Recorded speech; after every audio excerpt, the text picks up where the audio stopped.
¿Qué tal, muchachos? En esta ocasión vamos a revisar un poco más sobre el concepto de momento de torsión. Recordemos que en la clase pasada nosotros hemos estado revisando algunos conceptos importantes como el concepto del equilibrio mecánico. Ya con los instructores ustedes han trabajado un poco de información de acuerdo a estos contenidos.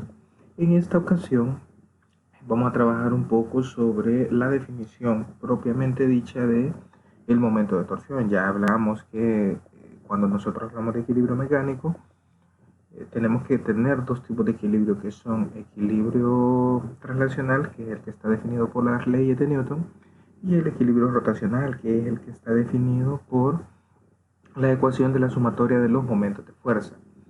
Ahora, hicimos una definición muy general y muy burda del momento de fuerza y resolvimos un par de problemas en el video pasado, así es que en esta ocasión vamos a abordar el concepto del momento de torsión de una forma un poco más completa. Si quisiéramos dar una definición al concepto de momento de torsión, pues diríamos que el momento de torsión es en sí un giro o vuelta, es decir, un esfuerzo que nosotros hacemos, una acción que nosotros hacemos que tiende a producir una rotación. Existen muchas aplicaciones de esta definición que yo estoy dando en muchas herramientas que son muy comunes para nosotros utilizar en nuestra casa. Por ejemplo, en el uso de los motores que se encuentran pues en una gran cantidad de dispositivos como juguetes y dispositivos que son un poco más complejos, pues nosotros utilizamos este tipo de acción, este tipo de fuerza, este tipo de torsión que tiende a facilitar un giro en un cuerpo. Por ejemplo, cuando nosotros estamos utilizando una llave de un grifo. También cuando nosotros utilizamos una palanca, nosotros causamos una rotación gracias a un esfuerzo que se está haciendo. Entonces, ¿qué otro tipo de sistemas causan este tipo de giros? Pues vamos a ver un poco más adelante que este tipo de giros son causados, por ejemplo, por estructuras que están sosteniendo una cierta cantidad de masa, como por ejemplo los plafones, y cuando nosotros tenemos salientes que no están directamente apoyados sobre las columnas. En general, aquí es lo que ¿cómo vamos a definir el momento de torsión? Lo vamos a definir como la tendencia a producir un cambio en el movimiento rotacional de un cuerpo. Por ejemplo, hay un momento de torsión que tiene que aplicar, por ejemplo, un fontanero cuando está utilizando una llave Stilson para ajustar unas tuberías. También se causa un momento de torsión, por ejemplo, una máquina de momento de torsión es un taladro, el que nosotros utilizamos para obligar a que pues el barreno se introduzca en cualquier superficie. Puede ser concreto, puede ser madera, o si nosotros lo estamos utilizando como un atornillador, pues para obligar a que entre un tornillo. Entonces ya vamos teniendo idea de que sí, los momentos de torsión son importantes porque nos dan efectos que son indispensables para la realización de nuestras tareas cotidianas. El momento de torsión, pues vamos a entender que hay varios factores que están involucrados y que son importantes en la definición del mismo. Por ejemplo, un momento de torsión puede ser mucho más grande si nosotros estamos aplicando una fuerza muchísimo mayor. Como por ejemplo, si nosotros estemos queriendo apretar un tornillo con un destornillador, nosotros vamos a generalmente utilizar pues una fuerza que va a ser en función de qué tan ajustado queremos que esté o qué tan pues apretado está para liberarlo. Vamos a necesitar una mayor o una menor fuerza de torsión. Esto tiene sentido. La otra elemento que nosotros tenemos que considerar es la dirección de la fuerza que estoy aplicando. Por ejemplo, si yo estoy utilizando una llave inglesa y estoy queriendo causar un giro en esta llave inglesa, no será lo mismo tirar de esta llave inglesa en la dirección, por ejemplo, en la que están siendo aplicadas estas fuerzas, que por ejemplo si yo tirara esta llave inglesa en una dirección, por ejemplo, que va en la misma dirección del mango de la llave inglesa. De hecho, creo que es bastante fácil de reconocer que si yo tiro esta llave inglesa en la misma dirección del mango, no ocasionaría ningún tipo de giro, sino que más bien solo pues haría un tirón sobre la llave inglesa y esto no haría que la tuerca, que es la que estoy, el tornillo que es el que estoy queriendo desplazar, se desplace. Entonces sí, la magnitud de la fuerza tiene que ver con el momento de torsión que yo estoy aplicando, y la dirección de la fuerza que estoy aplicando también tiene que ver. El otro elemento que es muy importante es la ubicación de la fuerza, es decir, en dónde la fuerza se está aplicando. Creo que es bastante también común entender que, por ejemplo, siempre sigamos con el ejemplo de la llave inglesa, sería mucho más efectivo aplicar una fuerza en el extremo de la llave inglesa que aplicarlo pues muy cercano a donde se encuentra el empalme, digamos, que va a ser con el tornillo o tuerca que yo estoy queriendo desplazar o quitar. Entonces, ahora que nosotros ya entendimos que hay esos tres elementos que están involucrados, que son la magnitud de la fuerza aplicada, la dirección de la fuerza aplicada y la ubicación de la fuerza que está siendo aplicada, creo que podemos pasar a entender, a decir una definición que va a ser un poco más completa, ahora ya no de forma teórica, sino que de forma matemática. Entonces, como nosotros ya sabemos que es proporcional a la magnitud de la fuerza, puedo decir, bueno, entonces tau, que es la torca, va a ser directamente proporcional a la fuerza, y tau, siempre que es la torca, pues también va a ser directamente proporcional a la distancia que está entre el punto de apoyo, al que nosotros le vamos a llamar pivote o fulcro, y el punto de aplicación de la fuerza, que nosotros le vamos a llamar R. Entonces, como yo ya sé que va a tener básicamente estas unidades, puedo decir, como yo ya sé que tiene que ver con F, y que tiene que ver con la distancia al punto en el que se está aplicando la fuerza, entonces yo puedo decir, bueno, las unidades van a ser el producto de fuerza y esta distancia, es decir, newton metro, o en un sistema inglés, libras por pies.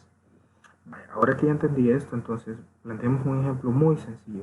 ¿Qué sucede si nosotros estamos utilizando una llave Stilson para sacar un perno, y ese perno se encuentra, pues, la longitud de la llave Stilson es de 6 centímetros, y nosotros estamos aplicando una fuerza de 40 newton, pues necesitamos aplicar una fuerza de 40 newton para poder sacar este perno? Entonces la pregunta es, ¿cuánto es la torca que se está aplicando con esta llave Stilson?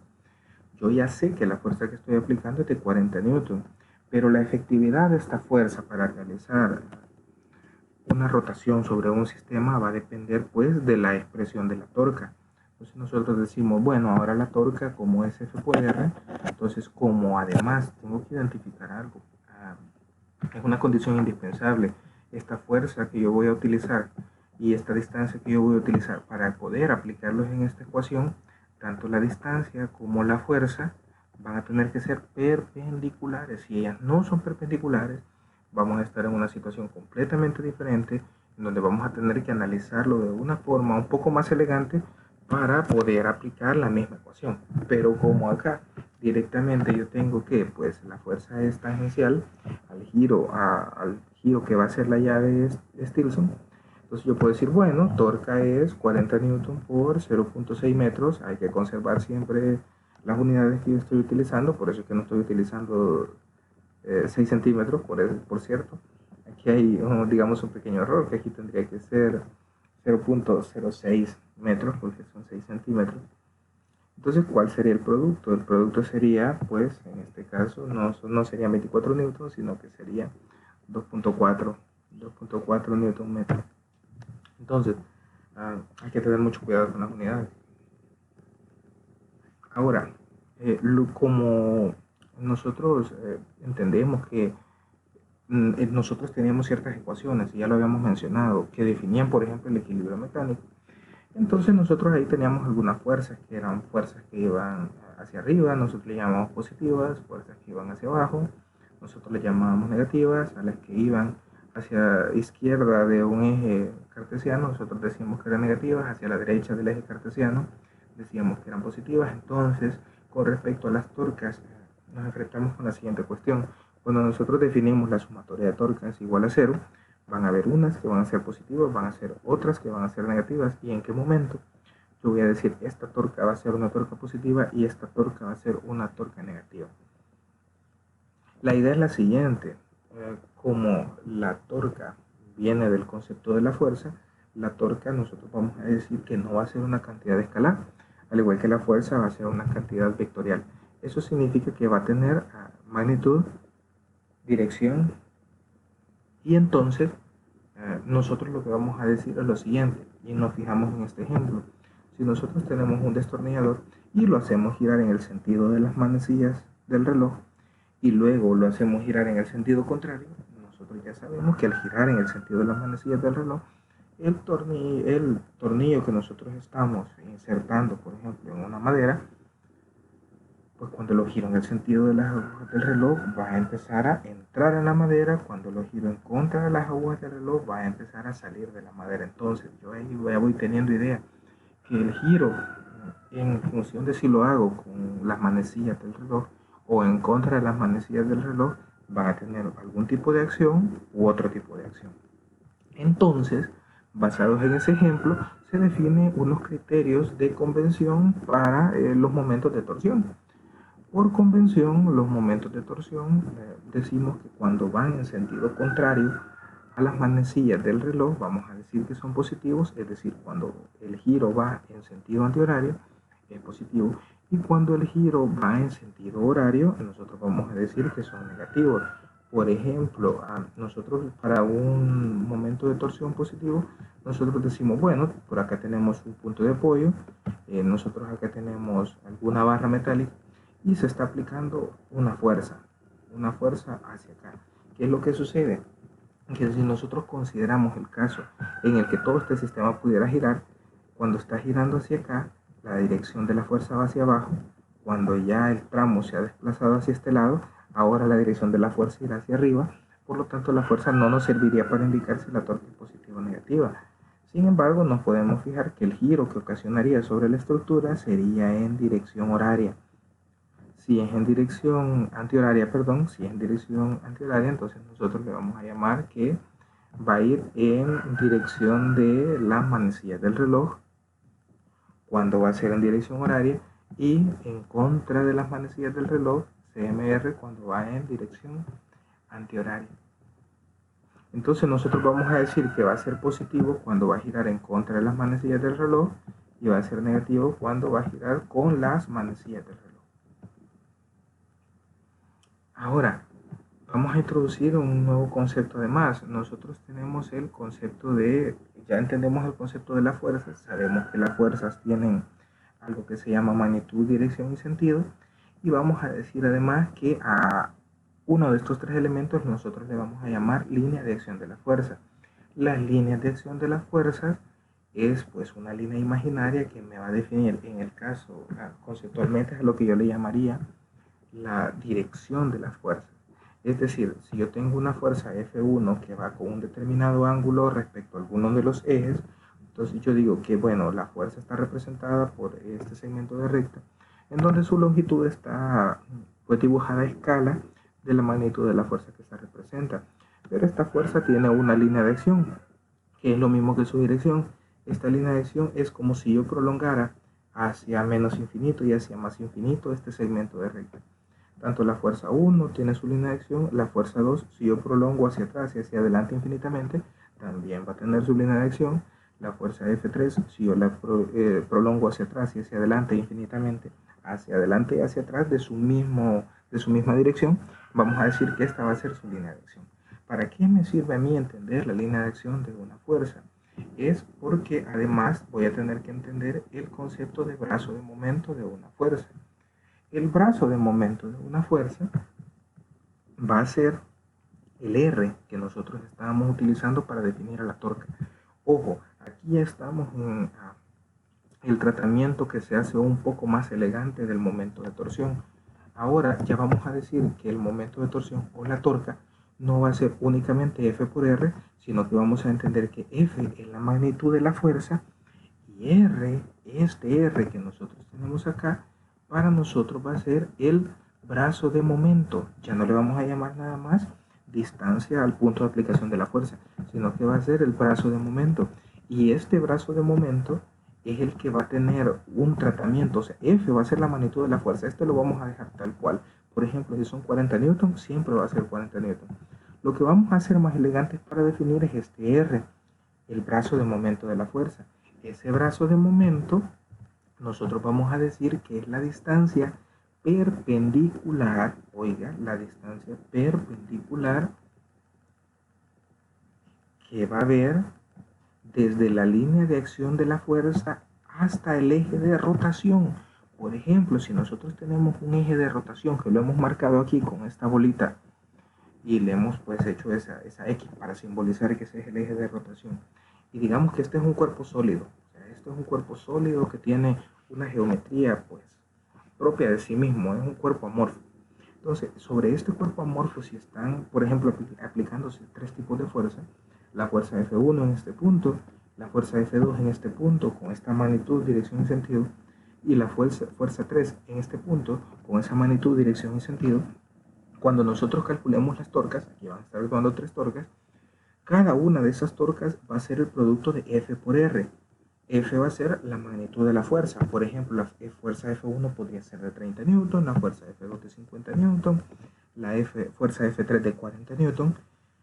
Pero para determinar la torca tenemos que considerar el R. R va a ser la distancia que va a haber del punto del eje de rotación hasta la línea de acción de la fuerza de forma perpendicular. Es decir, yo voy a tomar F1 y la voy a prolongar hacia atrás y hacia adelante sobre su misma dirección infinitamente, y voy a trazar una línea que va a ser perpendicular a esta y que va a llegar al eje de rotación. Entonces este R va a ser el R que yo voy a utilizar para calcular la torca debida a la fuerza F1. O sea que la torca va a ser el producto de F1 por esta distancia que va en perpendicularidad hacia el eje de rotación, entre el eje de rotación y la línea de acción de la fuerza.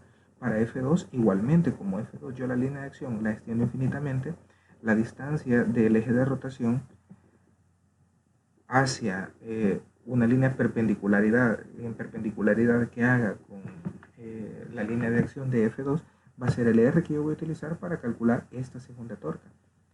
Asimismo voy a hacer para esta, voy a calcular la torca debido a F3, esta torca 3, la voy a calcular utilizando la magnitud de la fuerza F3 y la dirección de R.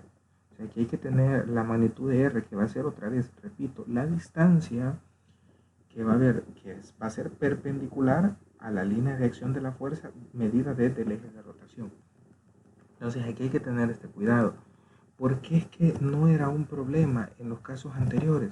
Bueno, porque en este ejemplo, en el ejemplo de la llave Stilson, yo ya sé, mire que la línea de acción de la fuerza y la distancia al eje de rotación pues van a ser siempre perpendiculares. Entonces al ser perpendiculares yo solo decía torque es igual a F por R. R, recordemos otra vez, R es el que va a tener un tratamiento elegante. Cuando ellos, ya este R y a F son perpendiculares, utilizamos los datos como tal. Si ellos no son perpendiculares, entonces vamos a dejar F como tal y el tratamiento que le vamos a dar es a R, que va a ser la distancia medida perpendicular desde el eje de rotación a la línea de acción de la fuerza. ¿Qué es esto que nosotros estábamos diciendo? Entonces, ¿cómo vamos a calcular los momentos de torsión? De forma general, lo primero es, vamos a leer el problema y vamos a dibujar una figura. No tiene que ser una figura tan diseñada, puede ser una figura muy burda. Lo importante es que yo sea capaz de representar cada uno de los elementos que a mí me interesan. El segundo, como nosotros ya vimos que va a ser importantísimo, vamos a dibujar, una vez dibujadas todas las fuerzas, vamos a realizar el dibujo de las líneas de acción de la fuerza, que son esas marcas que nosotros hacemos en forma perpendicular, en forma hacia el infinito, hacia más infinito y hacia menos infinito de la dirección de la misma fuerza. En el tercero vamos a dibujar el brazo de momento, es decir, la distancia que va a haber desde el eje de rotación en forma perpendicular hacia la línea de acción de la fuerza. Luego de eso nosotros vamos a calcular el brazo de momento, si es necesario lo podemos hacer medido, depende de cómo estemos trabajando. Y por último vamos a aplicar la definición de momento de torsión, que va a ser tau es igual a F por R, donde F es la fuerza y R va a ser el brazo de momento.